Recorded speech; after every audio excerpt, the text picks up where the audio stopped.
আজি এ প্রভাতে রবির কর, কেমনে পশিল প্রাণের পর, কেমনে পশিল গুহার আধারে প্রভাত পাখির গান।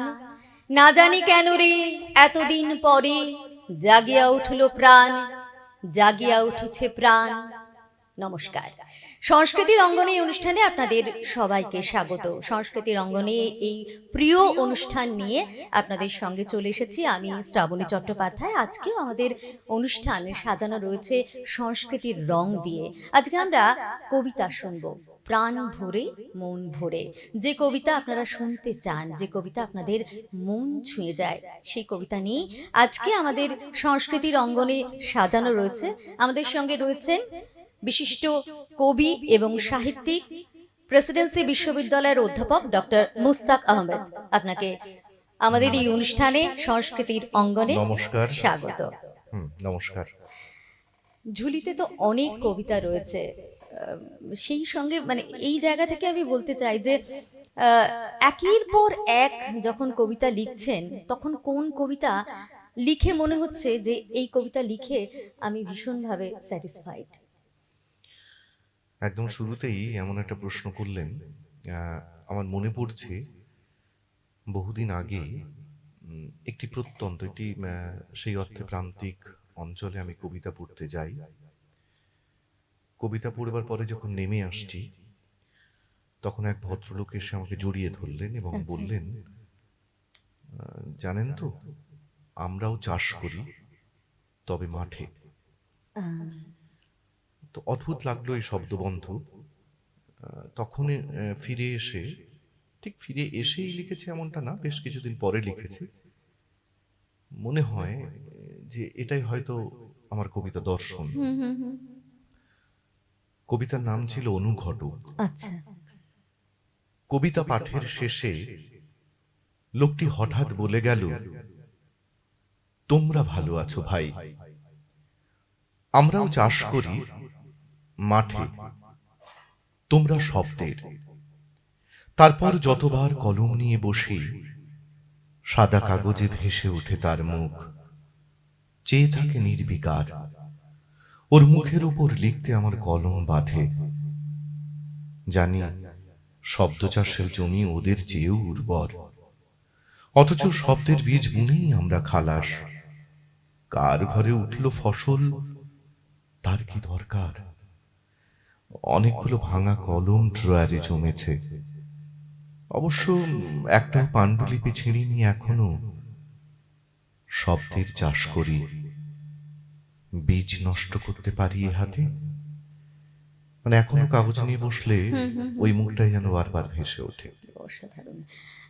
এই কবিতা তো ঠিক আছে, কিন্তু একদম শুরুটা কোথা থেকে হয়েছিল? কখন থেকে কবিতা লেখার অনুপ্রেরণা এসেছিল? সেটা তো অনেক ছোটবেলায়। আমার গ্রামের বাড়িতে গঙ্গার কাছাকাছি পূর্ব চ্যাংদানা। তো সেখানে দেগঙ্গাতে একটি লিটল ম্যাগাজিন বের হতো, কবিতার শরীর বেয়ে। আচ্ছা। হরপ্রসাদ পাল সম্পাদনা করতেন, উনি এখন আর নেই। তো সেই কবিতার শরীর বেয়েতেই আমি প্রথম লিখেছিলাম আমার ছাপা কবিতা, আর কি প্রথম বের হয়। সেটা আমি তখন ক্লাস 6-এ পড়ি, অনেকটা দিন আগে। অনেক দিন আগে? হ্যাঁ। সেটা ওই সেটা মনে নেই, মানে সেই কবিতাটা মনে নেই। হতেই পারে, কিন্তু এখন আমরা নাম ছিল অভিলাষ, সেটুকু মনে আছে। আচ্ছা। ফলে অন্য কোনো কবিতা শোনানো যেতে পারে। অবশ্যই। আমার এই মুহূর্তে মনে পড়ছে যে মনীন্দ্রগুপ্ত, কবি মনীন্দ্রগুপ্তের তো সেই অর্থে শতবর্ষ চলছে 2026-এর, মানে শতবর্ষ পেরিয়ে আমরা এসেছি। কেননা 1926-এ 24শে সেপ্টেম্বর তিনি জন্মগ্রহণ করেছিলেন। তো মনীন্দ্রগুপ্তের উদ্দেশ্যে একটি কবিতা লিখেছি সম্প্রতি। কবিতার নাম নিশ্চিম নৈশব্দে। তুমি বসেছিলে নীল পাথরের আকাশের নিচে, মৌ পোকাদের গ্রামের পাশে। লাল স্কুল বাড়ির দেওয়ালে জমে থাকা অপরাহ্নের ধুলোয় আঙুল রেখে। চারদিকে তখন ইতিহাস আর তার দ্রুতগামী ভাবনা নিয়ে ব্যস্ত। সভ্যতা নিজের প্রতিচ্ছবিতে মুগ্ধ। পতাকাগুলি বাতাসের চেয়ে বেশি শব্দ করছে, আর তুমি শুনছিলে প্রথম বৃষ্টির পতন। আগুন আবিষ্কারের মুহূর্তে কোনো বিস্মিত মানুষের নিঃশ্বাস, অরণ্যের অন্ধকারে মিলিয়ে যাওয়া আদিম পাখির ডানার শব্দ। তোমার কাছে পৃথিবী স্মৃতির মানচিত্র, গুহার প্রস্তর দেওয়ালে আঁকা হরিণ, নদীর তলদেশে ঘুমিয়ে থাকা সময়, শিশুর চোখে প্রথম জাগা বিস্ময়, মৃত নক্ষত্রের ধূলিকণা থেকে ধীরে ধীরে গড়ে ওঠা মানুষের মুখ। তুমি জানতে মহাবিশ্বের বিপুল অন্ধকারে মানুষ মুহূর্তের জোনাকি মাত্র, তার ভিতরে অদৃশ্য হয়ে থাকে অসংখ্য গ্যালাক্সির গোপন বার্তা। শব্দের চেয়েও তাই দীর্ঘ হয় বিরতি, বাক্যের চেয়ে গভীর হয় অনুক্তি। একটি পাথর, একটি পাখির পালক, শীতের ঘাসে জমে থাকা শিশির, বিকেলের শেষে একাকী দাঁড়িয়ে থাকা গাছ হঠাৎ খুলে দেয় অস্তিত্বের গুপ্ত উপনিষদ। তুমি ক্রমাগত ফিরে যাও মানুষের আগের পৃথিবীতে, ভাষার আগের নীরবতায়, সময়েরও আগের কোনো অন্ধকার উৎসে, যেখানে জল প্রথম নিজের স্বপ্ন দেখেছিল, পাথর প্রথম শিখেছিল অপেক্ষা, আর আলো জন্ম নিয়েছিল গভীর নিঃসঙ্গতা থেকে। আর যখন নিজেরই অতিরিক্ত উচ্চারণে ভাষা ক্লান্ত হয়ে পড়ে, যখন শব্দের অর্থের চেয়ে বেশি শব্দ হয়ে ওঠে, তখনও তুমি শেখাও নৈঃশব্দই প্রাচীন ব্যাকরণ। অন্ধকার বহন করে আনে স্মৃতির পরাগ, মানুষ থেকে মহাবিশ্বে, দৃশ্য থেকে অদৃশ্যে, সময় থেকে অনস্তিত্বে। লেখা হতে থাকে অনন্তের অসমাপ্ত পাণ্ডুলিপি। বাহ!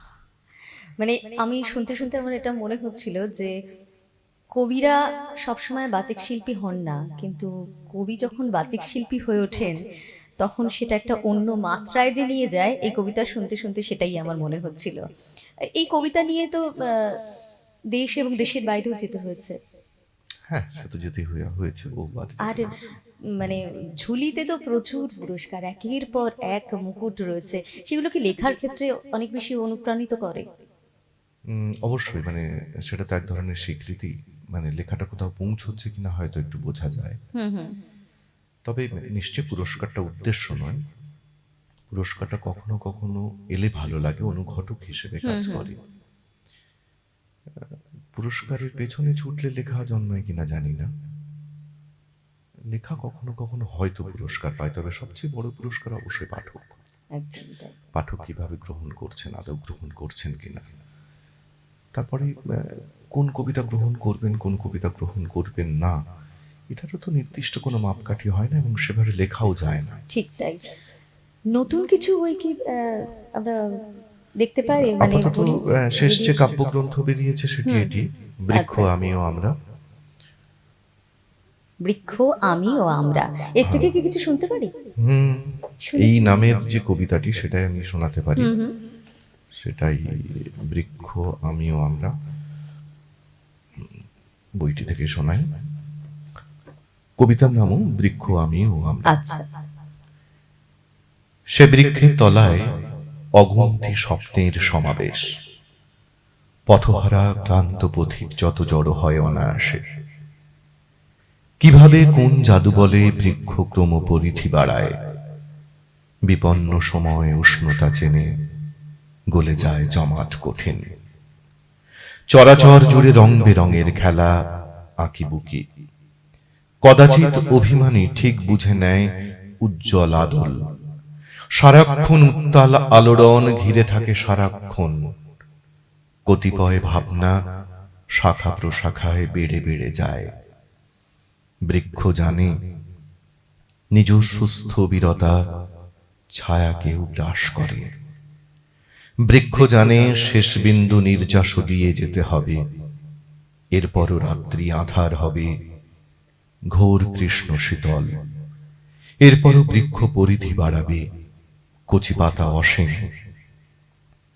শুধু সমাপন, কি আর প্রাপ্তি বলো। কেই বা চেয়েছে? কে কবে শুধেছিল বৃক্ষে ঋণ, মাতৃক্রোড়ের ভাড়া? সে বৃক্ষের তলায় পথিক অগুন্তি জড়ো হয় দ্বিধাহীন, নত জানু বোধে আত্মধিক্কার। সে শব্দ শুধবার নয়, সে বৃক্ষের কাছে ফিরে আসা বারবার তাই। অসাধারণ। আমার মনে হয় যে শ্রোতা যারা রয়েছেন, দর্শক যারা রয়েছেন, তারাও ভীষণভাবে ভালো লাগছে এই অনুষ্ঠান, এই কবিতা।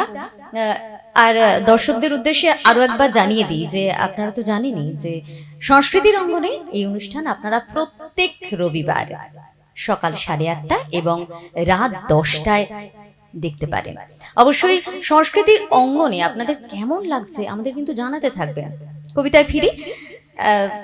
একটা বিষয় আমার একটু জানতে ইচ্ছে করছে যে আমরা যখন এই যে আপনি কবিতা লিখছেন, গল্প লিখছেন, সাহিত্যের সঙ্গে অধ্যাপনা করছেন, সবকিছুর সঙ্গে জড়িত রয়েছেন, তার মধ্যে অনেক ছাত্রছাত্রী আপনার সামনে আসছে, কখনো কি এরকম মনে হচ্ছে যে আমি যা সৃষ্টি করছি সেই সৃষ্টির মানে আগামী প্রজন্ম, শুধুমাত্র আমি শিখে সীমাবদ্ধ থাকলাম তাই না, আগামী প্রজন্মের মধ্যে ছড়িয়ে দেওয়ার যে একটা মানে ভেতর থেকে তাগিদ আসে, এইটা কি কখনো মনে হয় যে নিতে পারছে না, ছুঁতে পারছে না, আমাদের আরো কিছু করা দরকার?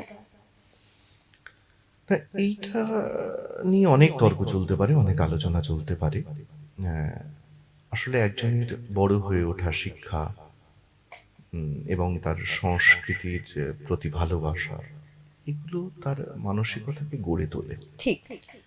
সেই জায়গা থেকে একজন কবিতাকে কিভাবে দেখবে, বা একজন একটা ছোট গল্প, উপন্যাস বা সাহিত্যের যে কোনো শাখা বা সৃষ্টিশীল যে কোনো শাখার কথা আমরা বলতে পারি, মানে সৃষ্টি কেন্দ্রিক, বা যেটা একেবারেই আমরা বলতে পারি যে ভেতরের তাগিদ থেকে জন্মাচ্ছে এরকম কিছু, ফলে সেটা তার ওই সামগ্রিক প্রেক্ষিত অনুযায়ী সে গ্রহণ করে। এখনকার প্রজন্ম একরকম ভাবে গ্রহণ করছে, সময় বদলাচ্ছে, আমাদের কবিতার ভাষাও তো বদলাচ্ছে। এমন নয় যে কবিতার ভাষা একটা নির্দিষ্ট জায়গায় সীমাবদ্ধ রয়েছে। হয়তো আমাদের বেসিক অনুভূতিগুলো একেবারে সেগুলো বদলায়নি, বলবার ধরন তো বদলে যায়, বলবার ঢং বদলে যায়, মেজাজটা বদলে যায়। তো সেগুলো বদলাবে এবং নতুন সময়, নতুন মানুষ নতুন ভাবে সেটাকে গ্রহণ করবে। এই মুহূর্তে দাঁড়িয়ে মানে এই অনুষ্ঠানে এখন আমরা কোন মেজাজের কবিতা শুনবো? সেখানে তো একটা ধ্যানমগ্নতার ব্যাপার থাকে, সব সময় একটা নীরবতার ব্যাপার থাকে। আমরা বলি যে ভালো সাহিত্য, ভালো শিল্প আমাদেরকে নীরব করে দেয়, এবং সেই নীরবতার মধ্যে আমরা এমন কিছু ছুঁতে পারি যে ছোঁয়াটা সার্থক হয়, যে ছোঁয়াটা শাশ্বত হয়। তো প্রত্যেক দিন আমাদের ওই নীরবতার গভীরে ডুব দেওয়ার একটা প্রবণতা কাজ করে, একটু একটু করে ভেতরে ভেতরে। সেরকম একটা কবিতা শোনায়। রোজ ঘুমোবার আগে ধ্যানে বসি, রোজ ঘুমোবার আগে ধ্যানে বসি, মনকে বলি কপালের মাঝখানে আয়, তোকে আজ শূন্যতা শেখাবো। রোজ বলি, রোজই। সারাটা কপাল জুড়ে শুধু যন্ত্রণা, সারাটা কপাল জুড়ে টুকরো ছবি, বন্ধ চোখেও তাকাতে পারি না সেদিকে, ক্ষোভে লজ্জায় মাথা হিঁট হয়ে আসে। রোজ ঘুমোবার আগে ভীষণ ভয় পাই, ধনুক মেরুদণ্ডের সাথে অচেনা রাত্রি যাপন। হেঁট মাথা ক্রমে আরো হেঁট হয়। রোজ তবু ধ্যানে বসে, আত্মপীড়নের শীতকারে চেতনায় ঘোর লাগে, ব্রহ্মবিন্দু কুঁকড়ে ওঠে যন্ত্রণায় আবিষ্কারে। নিজের সামনে সোজাসুজি মুখোমুখি দাঁড়ানোর মন্ত্র হয়তো একদিন এভাবেই শেখা হয়ে যাবে অকস্মাৎ। কবিতার নাম মুখোমুখি। আপনি বলছিলেন না যে ভবিষ্যৎ প্রজন্ম বা কিভাবে ছড়িয়ে যাবে, কিভাবে ছড়িয়ে যাবে এটা বলা খুব কঠিন, কিন্তু আমরাও তো ক্লাসরুমে হয়তো সেই দীক্ষাটাই দেওয়ার চেষ্টা করি যে আরো পড়তে হবে, আরো জানতে হবে। যত পড়বো আমরা তত হয়তো কবিতার কাছাকাছি আসতে পারবো। এবং যত পড়ব একটা কবিতা জীবনের নানা মুহূর্তে নানা রং নিয়ে ধরা দেবে। একেবারেই। এবং আমরা নবীন প্রজন্মকে দোষই দিয়ে থাকি যে ওরা পড়তে চায় না বা ওরা সংস্কৃতির সঙ্গে একাত্ম হতে চায় না। এখানে ওদের দোষ দেওয়ার চেয়ে আমাদেরই কি আরো একটু বেশি সক্রিয় হওয়ার দরকার আছে বলে কি মনে হয় না? এইটা আমার কাছে পুরোটা সত্যি বলে মনে হয় না। এটা আসলে ওল্ড ইজ গোল্ডের মতো। নতুন প্রজন্ম তাদের মতো করে দিব্যি বোঝে, এবং আমরা যেসব ছাত্রছাত্রী পাই তাদের মাঝে মাঝে প্রশ্নে তো আমরা অবাক হই যে এই প্রশ্নটার মধ্যে এত কম বয়সে কিভাবে জাগলো। আমার তো মাঝে মাঝে হিংসা হয় যে আজকের এই প্রযুক্তির সময়ে ওরা এতটাই অ্যাডভান্স, ওরা এত বেশি জানে, ওদের কাছে রিসোর্সেস এত বেশি। ওরা দেখা যাবে সারা পৃথিবীর অন্য ভাষার অনেক কবিতা পড়ে ফেলেছে, যেটা আমরা ওই বয়সে পড়তে পারি। ফলে আমার কিন্তু একদম তা মনে হয় না। আমার মনে হয় বরং তারা আমাদের সময় থেকে এগিয়ে রয়েছে। ঠিক তাই। এই সময় দাঁড়িয়ে কবি যিনি হন, সাহিত্যিক যিনি হন, তার যে সময় তিনি মধ্যে দিয়ে যাচ্ছেন সেগুলো সবসময় কবিতায় বা তার সাহিত্যে ধরা পড়ে। সাম্প্রতিক সময়ের মধ্যে কি লেখা হয়েছে যেগুলো কবিতার মধ্যে ধরা পড়েছে? আসলে লেখালেখি তো সবসময় চলতে থাকে। একটা কবিতার নাম ভয়। আচ্ছা। এই আওয়াজ কোথাও পৌঁছচ্ছে না জেনেও কিছু বজ্র মেঘ পুষে রাখে নিজস্ব আকাশে। এখনই সময় আস্তিন গুটিয়ে দেশ নামে রাস্তায় জ্বলে যাচ্ছে তৃণভূমি, মর্মরে তার অজস্র রক্তপাত। জ্যোৎস্নার বিস্তৃত সম্ভার নেই জেনেও, জ্যোৎস্নার বিস্তৃত সম্ভার নেই জেনেও কিছু কোলাহল পুষে রাখি কাঁটার অন্ধকারে। আকণ্ঠ বিষাদ মুছে নেমে আসি প্রকাশ্য দিবালোকে, তর্জনীতে ছুঁয়ে থাকি সমূহ সম্ভাবনা বীজ। সামান্য ফুৎকারে সব আলো নিভে যাবে ভেবেছিলে, নীরবতা মাথা গুজে থাকে তাই সতত কৌশলে। নাসারন্ধ্রে দপদপে ক্রোধ, কাঁপে তবু জীবনের স্বর। নগ্ন রাজপথে পদচিহ্ন পড়ে থাকে সূর্য পরিক্রমার।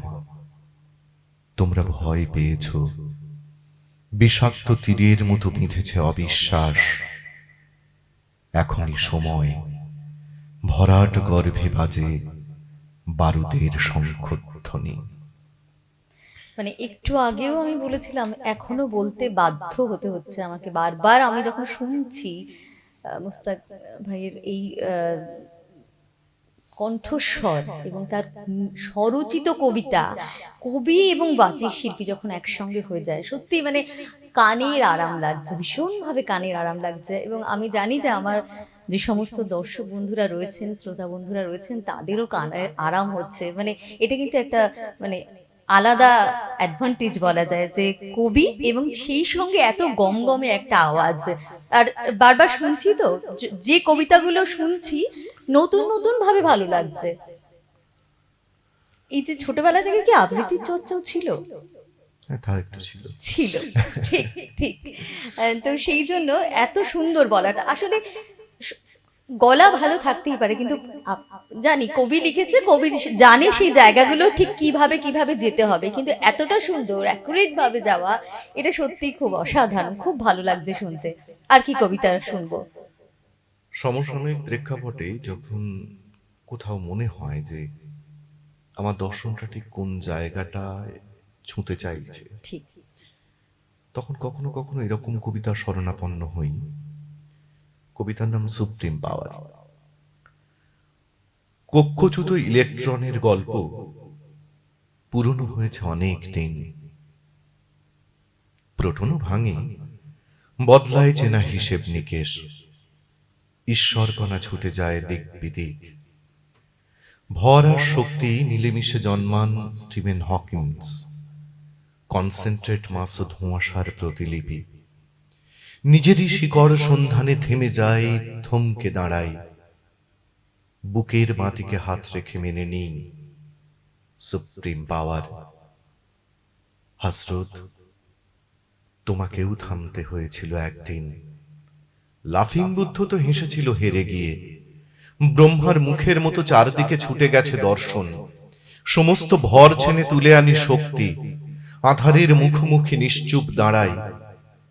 বুকের বাঁদিকে হাত রেখে মেনে নিই সুপ্রিম পাওয়ার। যত জানতে চেয়েছি দূরে সরে গেছে সে, আরো দূরে। উল্কারা ছাই হয়, মিশে যায় কোনো মাটি ঘাসে। দূরের গ্রহ নক্ষত্র রোজ রোজ রং বদলায়। বিবর্ণ ঘাসের মতো আমার প্রশ্নেরা জেগে থাকে। ধড়ফড় করা বুকে হাত রেখে চোখ বন্ধ করি। অচেনা অন্ধকারে ভেসে ওঠে নতুন নতুন রূপকল্প। তারা ভাঙে, আবার বিমূর্ত হয়, আবার ভাঙে। এভাবেই খেলা চলে দিন রাত। বুকের বাঁদিকে হাত রাখি, মেনে নিই সুপ্রিম পাওয়ার। অসাধারণ বললে খুব কম বলা হবে। সত্যি আমার এত ভালো লাগছে, এবং আমি যখন শুনছি যে শব্দচয়ন, এক একটা কবিতার শব্দচয়নই তো তাকে একটা অন্য মার্গে পৌঁছে দেয়। যে ভাষা নিয়ে যার খেলা, নিত্যই যে ভাষার মধ্যেই রয়েছে, ভাষার সঙ্গে যার চর্চা, তার লেখনী থেকে এই ধরনের ভাষা বেরোবে সেটা তো বলাই বাহুল্য। উম, সব শুনছি, কিন্তু ভালোবাসা কি কোথাও গিয়ে দূরে সরে থাকছে?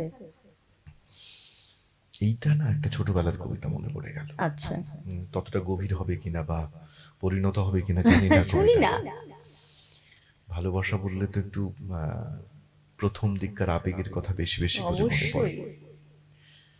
সেই কবিতাটার নামও ছিল অনুঘটক। বাহ। একটু আগে একটা অনুঘটক শোনালাম, হ্যাঁ। সেটাও একটা অনুঘটক। আচ্ছা। কেমন আছো বৃষ্টি? কুয়াশা ভরা শূন্যে ছবি আঁকতে আঁকতে হাঁপিয়ে উঠছো বুঝি? জানো তো, তোমাকে আমি ছুঁয়ে দিই কতবার, তুমিও তো। চাঁদে যে মানুষটি প্রথম নেমেছিল, চাঁদ তার ভালো লাগেনি একদম।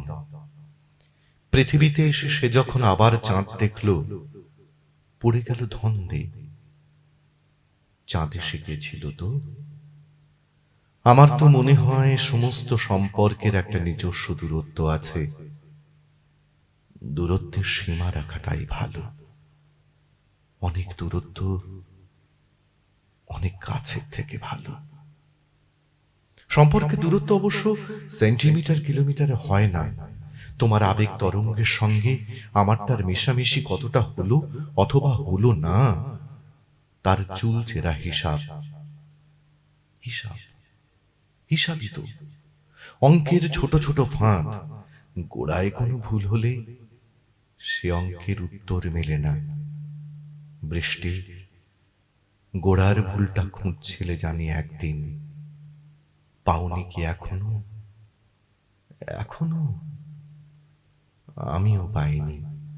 রোজ তাই খাতা খুলে বসি, বারবার চোখ বোলাই, বারবার খুঁজে ফিরি।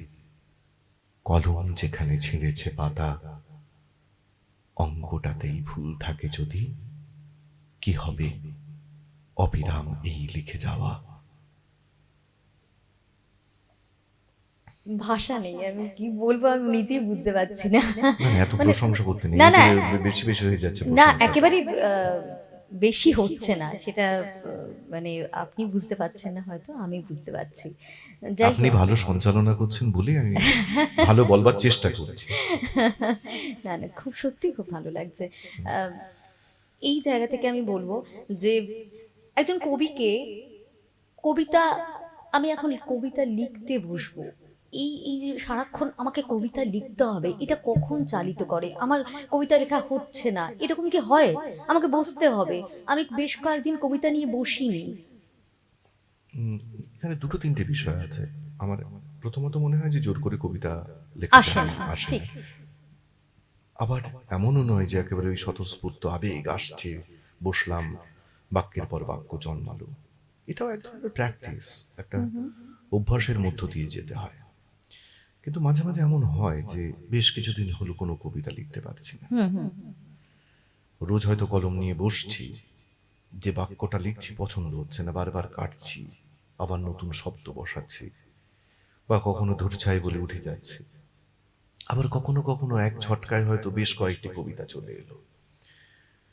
ওই to be or not to বির ব্যাপারটা আছে, কিন্তু প্র্যাকটিসটাও জরুরি। মানে আমি স্বতঃস্ফূর্ত আবেগ আসবে, আবেগ উপচে পড়বে, সে স্পন্টানাস ওভারফ্লো অফ পাওয়ারফুল ফিলিংস এর মতো ব্যাপারটা তা নয়, না তা হয় না। অনেক সময় নীরেন্দ্রনাথ চক্রবর্তী বা জীবনানন্দ দাশের কথা যখন পড়েছি তখন তাদের সম্বন্ধে শুনেছি যে তারা রাস্তাঘাটে চলতে চলতে এমন কিছু মাথায় এলো, মানে বাড়িতে এসে সেটাকে লিখতেই হবে, সঙ্গে সঙ্গে লিখে ফেলতে হবে, এইরকম কি কিছু হয়? না, সেটা তো কখনো কখনো অবশ্যই হয়, কিন্তু তার মানে এই নয় যে সমস্ত কবিতাই ওইভাবে জন্মায়। না, সেটা তো অবশ্যই নয়। কখনো কখনো কোনো বাক্যবন্ধ, এবং কিসের অনুষঙ্গে কোন বাক্যবন্ধ আসবে এটা কিন্তু বলাও মুশকিল, মানে ঠিক। বলা যায় না। তবে কবিতা তো লেখা হয়, সেই কবিতা আমরা আরো শুনবো, আবারও শুনবো। তবে এই মুহূর্তে ছোট্ট একটা বিরতির সময় হয়েছে, বিরতি নিয়ে ফিরে আসি, কোথাও যাবেন না।